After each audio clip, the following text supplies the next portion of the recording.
Hey guys, you're in a nutshell with me, Ina. Nako, inis na inis na. Hindi na napigilan ni Ontario Premier Doug Ford ang magreklamo, maglabas ng kanyang sama ng loob, ng frustrations niya dito sa sinasabi niyang weak justice system ng Canada. Nakailang episode na rin po tayo tungkol dito, no?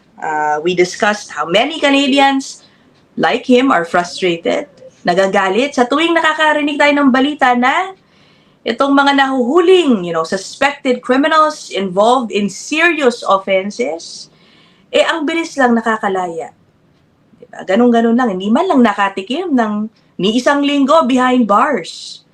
Diba? Yan ang matagal na po yung issue dito sa Canada. Many think that Canadian laws are soft on crime.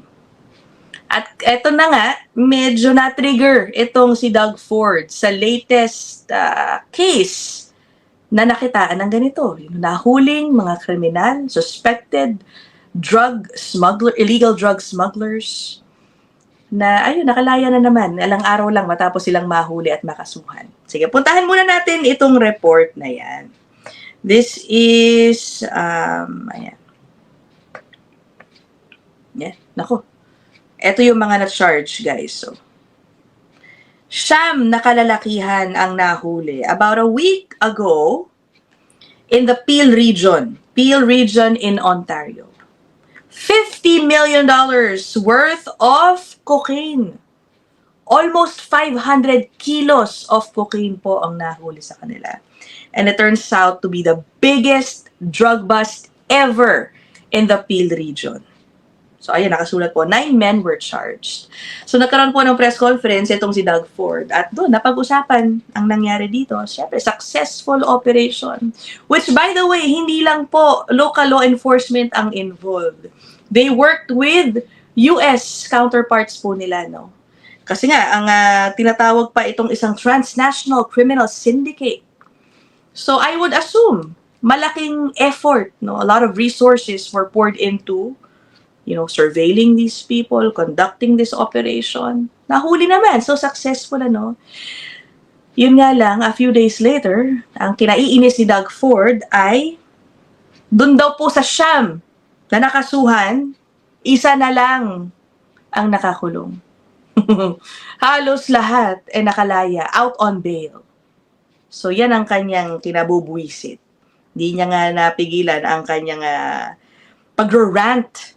Okay, sabi niya, he is sick and tired of the weak justice system in Canada. At ngayon, siya po ay nananawagan ng bail reform. Hindi raw niya titigilan ang federal government hanggang sa makakita siya ng bail reform, pagbabago sa bail system ng Canada. O sige, puntahan muna natin ang kanyang soundbite, no? There. Okay, here's my rant. Okay, so first of all, Chief Nish, Chief Demke, all the chiefs, they're absolute champions. So they do a massive bust, 500 kilos of cocaine that these drug dealers want to poison our kids, poison our people, and 500 kilos. Just imagine that. And they work with the DEA down in the U.S., Drug Enforcement Agency. They work with the Border Patrol. They work with police agencies back and forth. The OPP, Commissioner Creek, is amazing on the Joint Task Force. And guess what, guys? These weak-kneed judges, the biggest bust in the Peel's history, guess where they are? They're back out on the street again. Bail. Except one person. Do you believe that? They actually get released on the largest drug bust in Peel's history. 500 kilos of cocaine that could ultimately kill people. And judges slap on the wrist. Okay, little Johnny, you go out there and deal more drugs. Why don't you give them more drugs? It's crazy. The system is broken. I will be all over the Prime Minister and the federal government have bail reform until these I don't even want to call them what I'm thinking right now. I better hold off. But these people that are terrorizing our neighborhoods and feeding drugs to our people, that's number one. They need to change the criminal code. They need to change bail reform. I will be all over him until this gets done. Stop the dilly-dally. So, ayun na, no? Sabi niya, the system is broken at sinisisi niya itong mga judge na bakit slap on the wrist lang ang binibigay nyo. Specifically for this case, this is the biggest ever drug bust in the Peel Region's history. Tas ganun lang. Imagine how the law enforcers who worked on this case, how do they feel about this? And what message does this send to the illegal drug smugglers? Diba? Yung mga kriminal.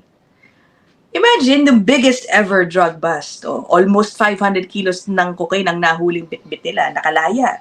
Aba, sabihin nila, pwede naman pala eh.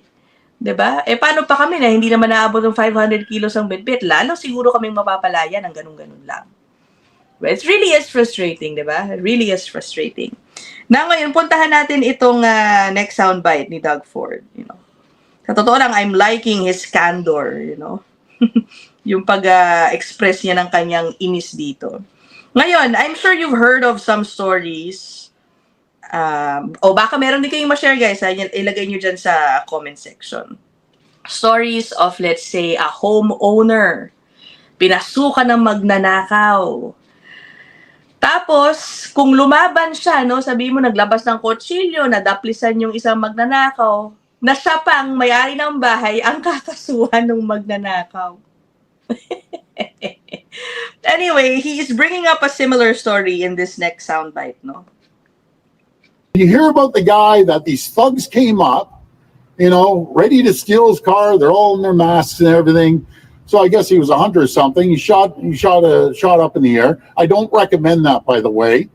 But he gets charged. I got to find out this guy's name and number, and I'm going to hold a fundraiser for lawyer fees for him. He should get a medal for standing up. It's like down in the U.S., we should have the castle law.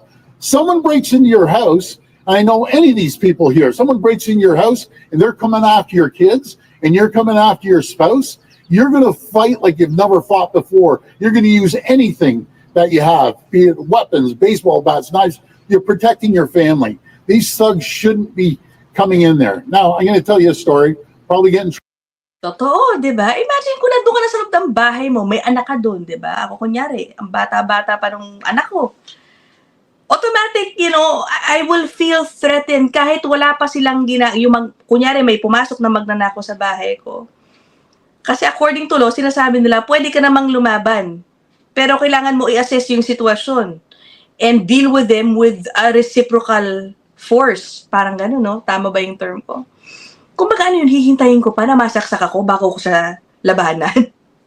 Yun nung medyo nakakaloko din di ba? Sinasabi nga ni Doug Ford, dun sa kaso na kinuwento niya, siya pa mag-raise ng funds para matulungan yung homeowner na yun sa kanyang lawyer fees dahil siya pa ang kinasuhan nang maglabas siya ng kanyang baril. Nakakaloka. Ito naman, next niyang kwento, personal experience niya. There was apparently a group of people who tried to carjack yata one of his vehicles. trouble for this. You want to hear about stupid criminals? Have you ever seen that show about stupid criminals out there? So 4 thugs come racing down my street, masks on, ready to take the car out of the driveway. Surprise, surprise, at 12:30, the 2 police cars are there. The chase is on. So they chase him. One guy runs out, takes off. They capture him, and they catch these other guys. But just imagine all the unfortunate people that don't have security there at their house with masks on, and they have all the tools ready to break in and everything, and guess what's going to happen? They're going to be back out. Why don't you guys come over for a barbecue tonight? I'll take care of you better than the police. And thank God the police got you, and I never did. Anyways, that's my rant. I'm sick and tired of the weak justice system that we have. They have to get a backbone, and we need to start throwing these people in jail. This is turning into a lawless society. That's my rant, and that's it. So, Ay, nako. Again, I'm loving his candor there, Sabi niya, we're turning into a lawless society, and that is the end of his rant. Diba? I don't blame him because, in a way, we've been ranting about this in our previous episodes. Diba? Yung sinasabi niyang at the very least nga, kunyari yung bail reform, hindi pa yan mapatupad. At the very least, yung self-defense factor when you are being attacked in your home, that is such a big deal. Diba? Totoo naman yung sinasabi niya. Kapag ikaw threatened na in your own home, you will use every tool that you have to protect yourself and your children or your loved ones in the house, right? So sana nga, I would personally support that. No? Kayo ba? Would you? By the way, nabanggit ko kanina, no, paano kaya ang nararamdaman ng mga law enforcers involved in the biggest ever drug bust in the Peel region? May statement sila kasi si Doug Ford, bago tong nagpa-press con, naglabas na siya ng tweet. Sabi niya, it's disgusting yung report na nagsasabi na nakalaya na yung ilang mga nahuli. I will show you, no? Ayun. Yung nasa bandang ilalim, yan po ang tweet ni Doug Ford. Sabi niya, this is disgusting. We need the federal government to get serious about bail reform now. We need tough on crime judges who put criminals behind bars, not let them out walking. Ngayon, pagkatapos niya mag-tweet niyan, ito, may reaction po ang official Twitter account ng Toronto Police Association. So this would give us an idea on where law enforcement stands on this issue. Nagpasalamat sila dito sa kanyang expression ng disgust. Sabi niya, thank you, Premier Ford Nation. Yan, si Doug Ford yun. We share your frustration.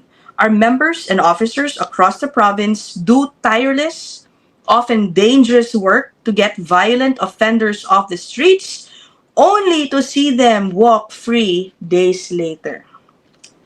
Their hard investigative work is constantly undermined by a justice system that fails to prioritize their efforts or the safety of our communities. Kasi nga parang mas protektado pa yung rights ng kriminal eh. Anong ba yun? Sabi dito, we need real bail reform now. We've said it before and we'll keep saying it until change happens. So yun ang posisyon ng kapulisan, at least in Toronto, no? Kayo, what is your position on this matter? No? I hope this starts a conversation under the fairly new leadership of Mark Carney, Prime Minister Mark Carney. Sana magsalita rin siya tungkol dito and give us a little hope on this issue na sana magbago. Anyway, yun lang naman. I will end this episode here. I'll see you guys in the next one. Bye!